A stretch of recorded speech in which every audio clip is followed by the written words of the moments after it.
Good morning, everyone. John Spielke here for GAI Insights with Luda Kopakina and Lucinda Lindy, as well as Ankaj Handa. Good to see you all this morning, and we've got a lot of great news to go through. Ankaj, why don't you start us off with the first one about distillation, please? Sure, John. Just coming up. So the first one that we have for today comes from the Wall Street Journal, and it talks about why distillation has become the scariest word for AI companies. Yeah, interesting thing here. Distillation, obviously, a central part of how DeepSeek got their incredible performance. What do you think here, Luda? So we mentioned distillation yesterday and wanted to talk about it a little bit more today. And so thank you, Adam and Ankaj, for putting this article here. It's an important development. Distillation as a technique is not new. And this is just not ethically not being used by many people.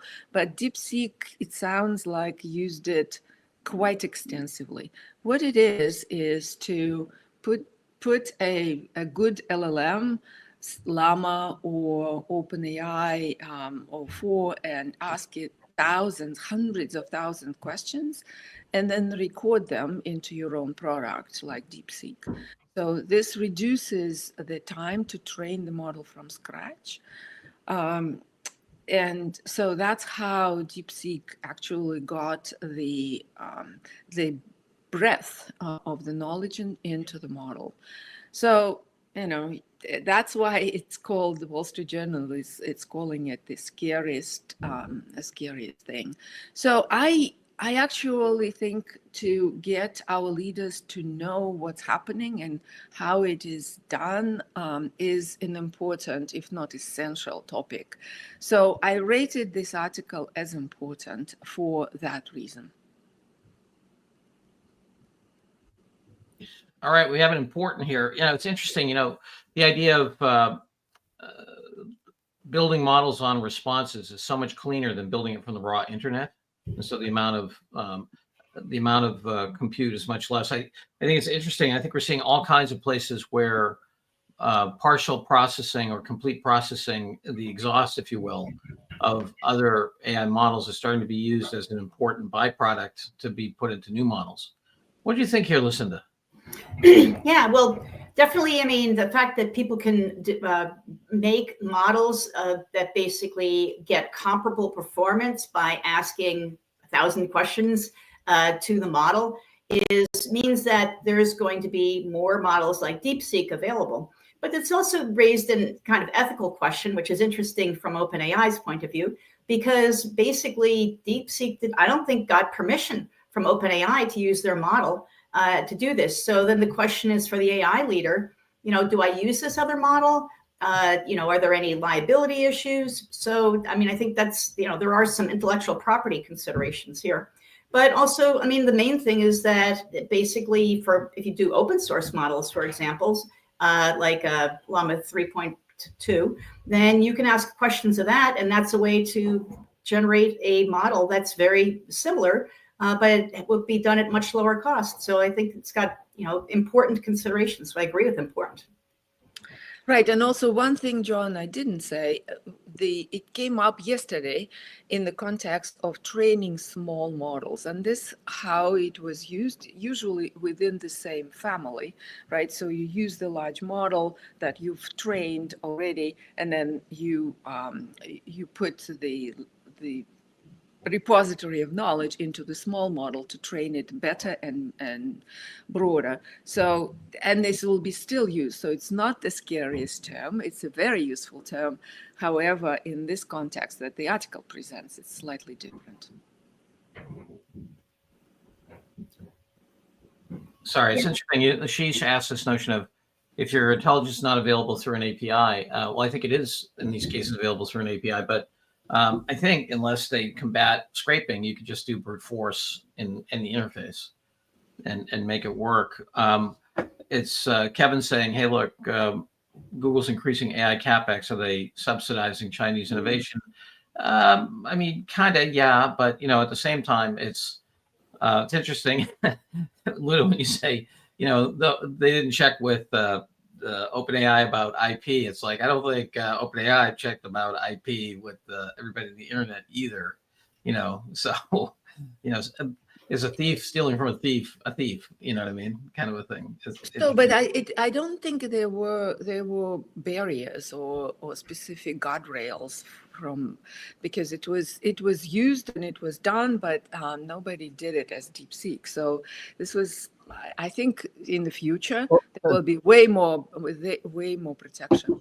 Hang on, Luda. I mean, it's not like everyone else is saints. I mean, Google has already been accused of using OpenAI to hone their models.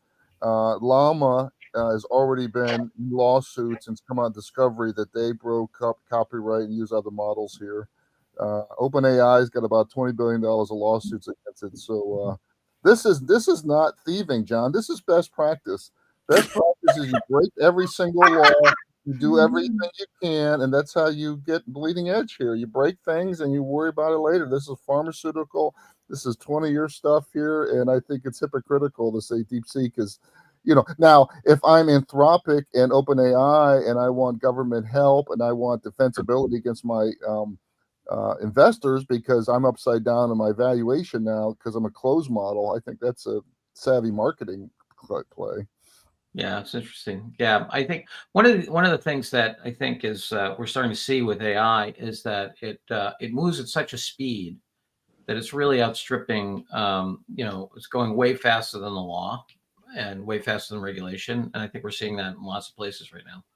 All right. Yeah, so the impact, John, will be we will have LLMs commoditized, like we've said it many, many times, and in from the point of view of underlying knowledge. So it will become about the good way of generating synthetic data, algorithmic innovation, all of those things that can be held private. Yeah, it's interesting. Vivek asked an interesting question about won't you have to create domain-specific capability in organizations? I would say yes, absolutely. And we'll see some of that actually in one of the things coming up here. All right, let's give this bad boy an important, well-written for the New York Times. Next, Akash. Wall Street Journal. Okay, the next one that we have comes from Mistral. So their the chat has a new feature set. Yeah, my favorite name of all the crazy names in the world of large language models, and we have many. LeChat is one of my all-time favorites. So, what do you think here, Lucinda? Yeah, so I think this is a interesting, and I think it's important. I would rate it as important. And the reason why is because this is a partnership between Mistral, which is the big French model, with Agence France Presse, which is one of the leading global news agencies. And what they're doing there is they are integrating the content, which is basically integrating journalism and hopefully fact-based content into the chat for Mistral's models. And it gives multilingual support. It's got French, Spanish, Portuguese, etc., German. And what are the implications of this for the enterprise leader? Well, one thing is that this can be part of supplying facts to the people in your company. It helps you do competitive analysis, and it gives you both multilingual support and multicultural support from that point of view. So I feel like this is important. It's an important partnership. It may be a kind of an example for other types of partnerships. So that's it. I was important. Headed toward essential. If you look at some of the lovely videos they have in terms of the different stuff it can do. I don't know. What do you think here, Paul? No, I had it as everyday miracle optional. I mean, I kind of forgot that Mistral even had a browser and mobile application to access their thing, and I finally added it to my lineup. So now I have 8 software robots I carry on my phone. But yeah, everyday miracle. I don't I mean, the challenge they have is that they have no distribution, they have no marketing, and they're getting just lost in the noise. I agree with Paul. Paul, I agree with you in terms of being lost in the noise. I think this is a very major catch-up announcement. So, but having said that, I agree with Lucinda to market is important because it's one of the largest and most known and quality model in Europe. And with this release, if you scroll down, they have an enterprise layer, they have an assistant, they haven't added agent support, but they will, they are promising it, right? And then they're going segment by segment of the population, right, that can use LLMs and showing how to do it. So I think from the global perspective and availability of a model in Europe, this is important to know. Yeah, I agree, Luda, on the innovation. I just think the reality is that, Cohere's got a great partnership with Oracle. And I think these guys treat themselves as R&D and think if they're in Hugging Face, they somehow get distribution. And John Svielka, I loved your call we were in the other day called, are you in the cupboard as salt, or what was the other one here? Just because you are listed in Microsoft's store doesn't mean that Microsoft is selling it. I don't know a single channel that these guys are. So Luda, I want them to be successful. I just hope they find some commercial partner there, because they don't have any SIs or sales that I'm aware of, and that's one of the reasons they didn't get rated as a in top in our buyer's guide, because they're just a great R&D shop having great things and hoping and praying because they're listed somewhere someone's going to buy them. All right, Lucinda, I'm headed for important. You okay with that? I thought important. Yeah, either important or optional. Paul does make a big point about being lost in the noise. Do you guys know a single use case? No, they're not very good. But the models are quality and provide a base in Europe. That's kind of why I was important. I'm giving them important just because of their name, Legit. Legit. All right. Essential to be important because of the Legit, le robot. All right, le important. All right, important. All right, next, Ankash. Okay, the next one that we have comes from LangChain, and this is a use case about how Infor is transforming enterprise AI using LangGraph and LangSmith. Yeah, what do you think here, Paul? We got Infor, as a consulting company or generative AI team sitting on top of LangChain. And yeah, I thought it's optional. I thought it was an okay use case. It's two vendors talking about how they're using it. I didn't find anything exceptional out of it, so optional. Yeah, I thought it was this is the use case I was talking about, which was they've loaded in product attributes, product brochures, FAQs, all that other stuff. I think it's something every business should be doing, right? They should be just taking all of their customer-facing stuff that's current, putting it into one or a number of models for service and so forth. So I was going to give it optional as well. I don't know, Lucinda, Luda, what do you guys think? Well, actually, when I originally read this, I was thinking it was essential. But okay, let's go with them. Let's go with important for my vote. And the reason why is because I do think, like, if you look at there was like an Andreessen Horowitz article way back when about like just how much infrastructure around handling LLM inputs, outputs, pre-processing, etc., is needed. And it just feels like now we're kind of starting to see, some of the key components of what this operating system for an LLM workflow tool chain, etc., is going to look like. So I just thought it really harkened me back to that article, and it was like 2023, but they wrote it.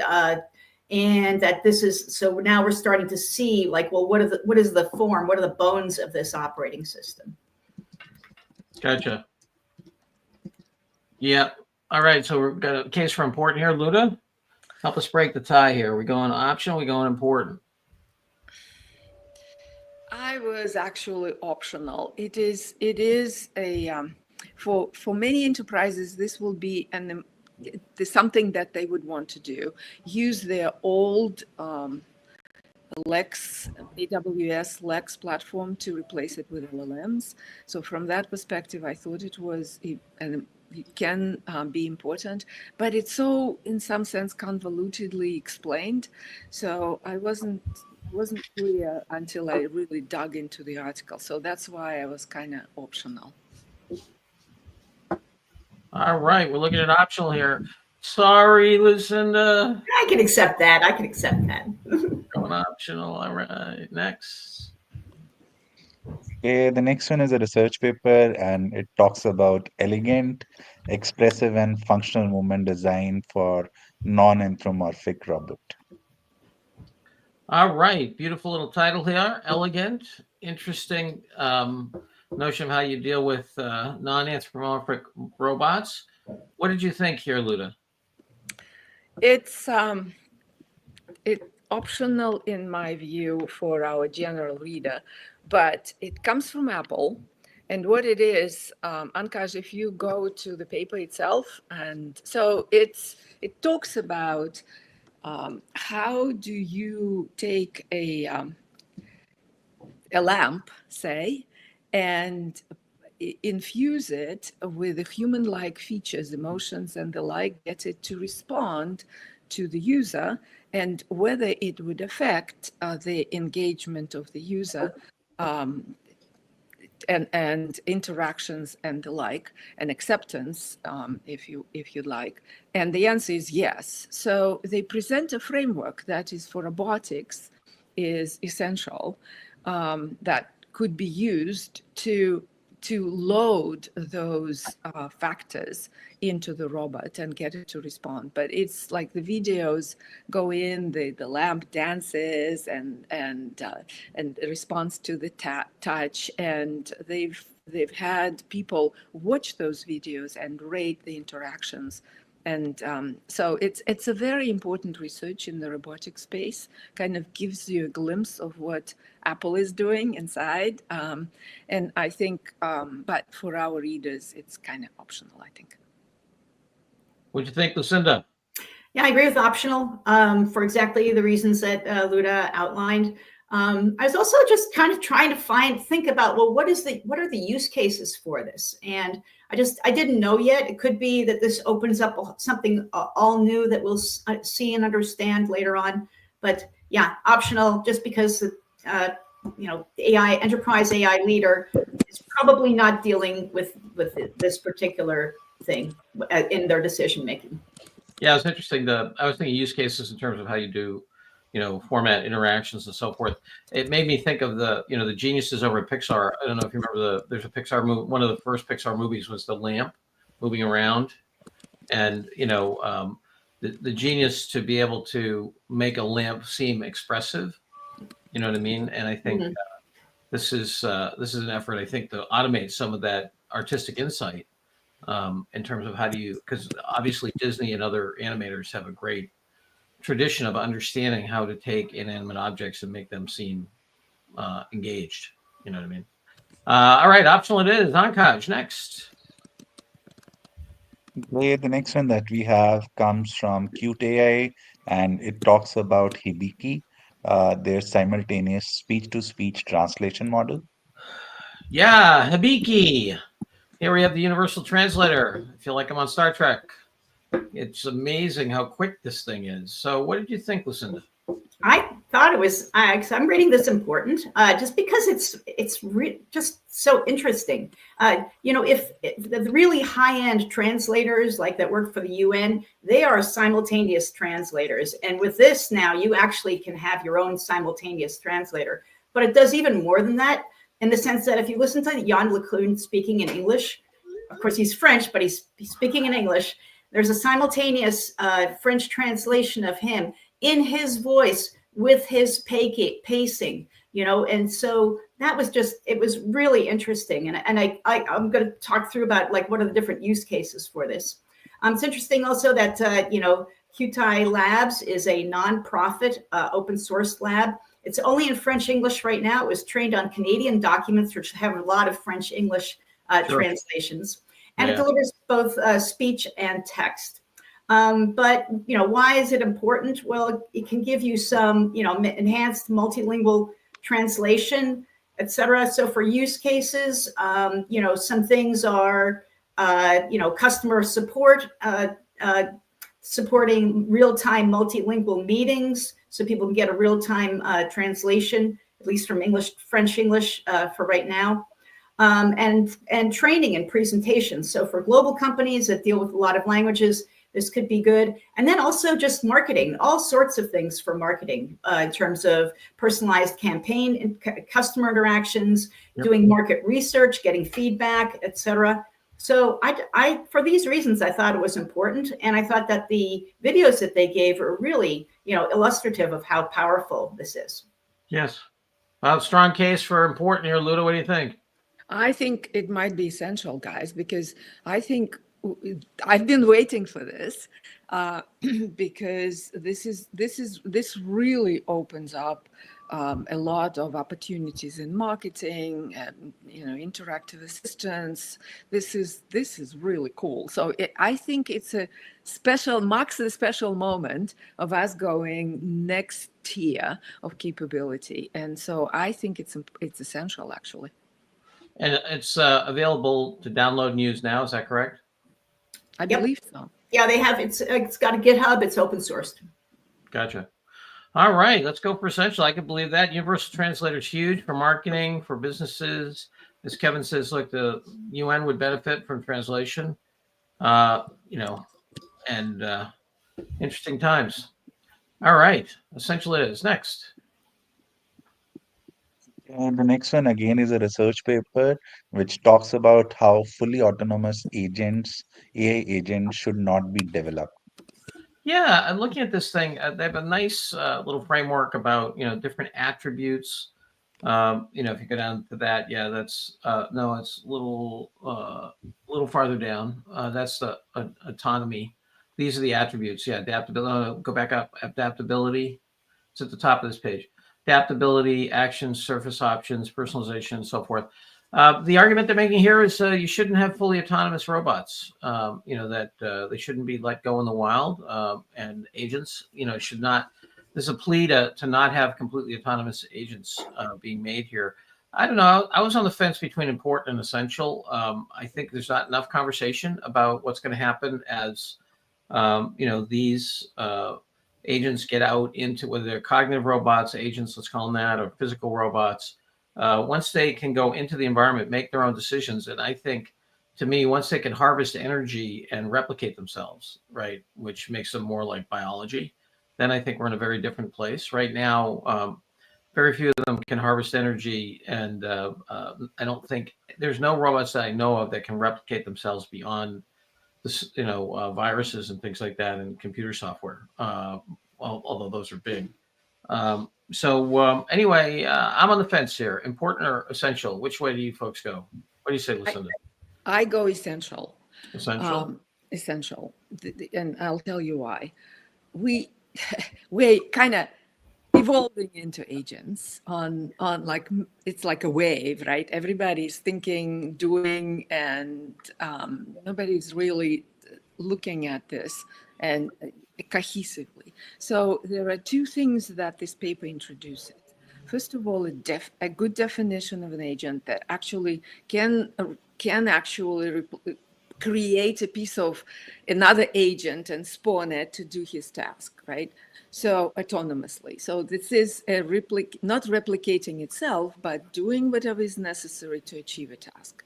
So they do a gradation of the autonomy into, I think, 4 categories. Yes. Ankaj, right? Can you go up a little higher? So that is very important, and nobody's talking about it. So they're not saying, look, we shouldn't create autonomous agents. They're saying it depends on the risk. As you go down to this gradation, the risk increases, and if you completely cede control to the agents, you are in trouble. And they go category by category, explain the benefit, explain the risk. Obviously, it can be argued back and forth, but I think the structure is very sound. Every leader needs to think through it for their enterprise even, right? So, and then they go parameter by parameter of how you evaluate the benefit and the risk, which is also critical. So for me, this is essential foundation of how we move into, have this in mind as we move into the wave of agents.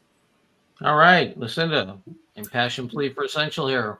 Yes, I hear it, and it was originally important, but I think you guys bring a lot of great points up for essential. So, Ankash, I don't know if it's easy for you to switch to the original. I think it was almost a tweet or something where it was Reddit. They had the article, and then right below that is somebody who totally disagreed with it and saying all the reasons why they disagreed with it. So I think the point of the paper was it should not be fully autonomous, et cetera. And then this person gave a whole bunch of reasons why that they were incorrect, lack of evidence, et cetera. But however, I do agree with you. I came to the same point, John and Luda, that this is a really excellent framework for going slow and figuring out how to deploy. So for that reason, definitely, this could be an essential article. And yeah, I mean, it's probably the most thoughtful framework that I've seen having to deal with agents, because yeah, you have a lot of moving parts there. When you just send out a bunch of those guys, you don't know what's going on, right? But this is a very good way to kind of step by step into it, and then have real, frameworks and ways of looking at this. Yes, Akash, if you just go back to the Hugging Face tab right next to it, the one you're showing, then we can get, yes, that one. And then if you scroll down, you get this. This is a response, I believe, from R1 as to why it's wrong. So the robot's telling you why you're wrong. Like, oversimplified, underestimate countervailing benefits, philosophical assumptions about agency. Great. Sure. I'm not sure these criticisms are well rounded.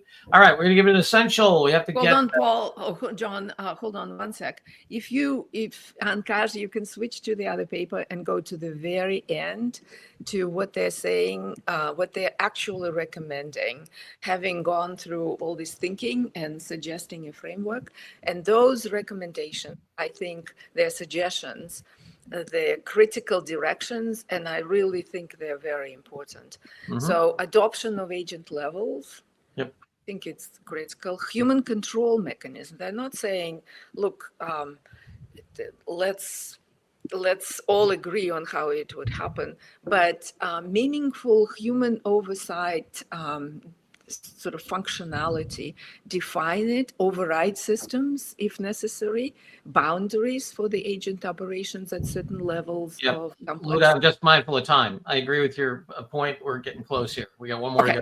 And safety verifications. Yeah. Okay. All right. Essential. All righty. Last one, Akash.